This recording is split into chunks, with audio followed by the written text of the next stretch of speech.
പുരം യെയ്യാടിയിൽ ദുർമന്ത്രവാദത്തിനു വേണ്ടി 3.5 വയസ്സുകാരിയെ കൊലപ്പെടുത്തിയ കേസിൽ കൂടുതൽ അന്വേഷണം വേണമെന്ന് നാട്ടുകാർ.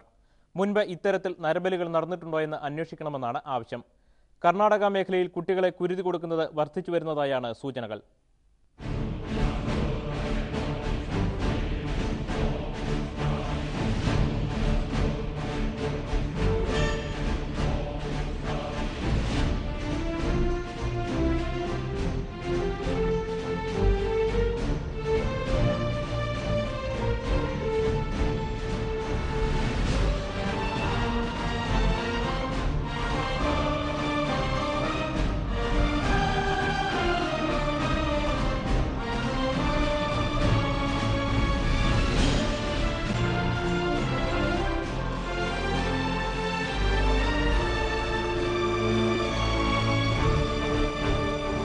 യെയ്യാടിയിൽ താമസിക്കുന്ന കമലാക്ഷ, മാധവ, കമലാക്ഷയുടെ കാമുകി ചന്ദ്രകല എന്നിവരാണ് 3.5 വയസ്സുകാരിയെ മന്ത്രവാദത്തിനു വേണ്ടി കൊലപ്പെടുത്തിയ കേസിൽ അറസ്റ്റിലായത്.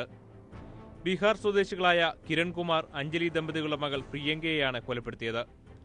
വീട്ടുമുറ്റത്ത് കളിച്ചുകൊണ്ടിരുന്ന കുട്ടിയെ ചന്ദ്രകല തട്ടിക്കൊണ്ടു പോകുകയായിരുന്നു. മന്ത്രവാദത്തിനിടെ ദുർദേവതകളെ പ്രീതിപ്പെടുത്താനായിരുന്നു നരബലി.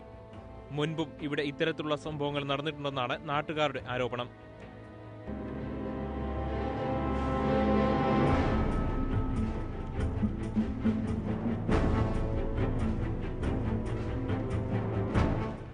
ദൂരസ്ഥലങ്ങളിൽ നിന്നുപോലും ദുർമന്ത്രവാദത്തിനായി ആളുകൾ വരുമായിരുന്നു. മുൻപ് ഇത്തരത്തിലുള്ള സംഭവങ്ങൾ നടന്നിട്ടുണ്ടോ എന്ന് അന്വേഷിക്കണമെന്നും നാട്ടുകാർ ആവശ്യപ്പെടുന്നു. നരബലിയും മൃഗബലിയുമെല്ലാം നിരോധിച്ചിട്ടുണ്ടെങ്കിലും അടുത്ത കാലത്ത് ഇവ ഏറി വരുന്നതായാണ് റിപ്പോർട്ടുകൾ. ഏറെ പ്രാകൃതമായ സങ്കല്പമാണ് നരബലി അർപ്പിക്കൽ. കേരളം, തമിഴ്നാട്, കർണാടക മേഖലകളിൽ മന്ത്രവാദത്തിനായി കുട്ടികളെ കൊലപ്പെടുത്തുന്ന സംഭവങ്ങൾ ഏറിവരുന്നു. നിധി ലഭിക്കുമെന്ന പേരിലാണ് ദുർമന്ത്രവാദികൾ നരബലിക്ക് പ്രേരിപ്പിക്കുന്നത്. നിധി കിട്ടുമെന്ന് മോഹിച്ച് 3 മക്കളെ കഴുത്തറുത്ത് ബലി കൊടുത്ത പിതാവ് കഴിഞ്ഞ മാർച്ച് 20-ന് ബാംഗ്ലൂരിൽ പിടിയിലായിരുന്നു. മാർച്ച് 19-ന് ഒരു കുടുംബത്തിലെ 5 കുട്ടികളെ ദുർമന്ത്രവാദത്തിനായി ബലി കൊടുത്ത കേസിൽ ഔറംഗാബാദിൽ 6 പേർ അറസ്റ്റിലായിരുന്നു. കേരളത്തിൽ വ്യാപകമാവുന്ന സാത്താൻ സേവക്കാരും ദുർദേവതാ പ്രീതിക്കായി രക്തം തർപ്പിക്കാറുണ്ട്. തലയോട്ടിയിൽ ശേഖരിച്ച ദുഷിച്ച രക്തമാണ് സാത്താൻ സേവക്കാർ ഉപയോഗിക്കുക.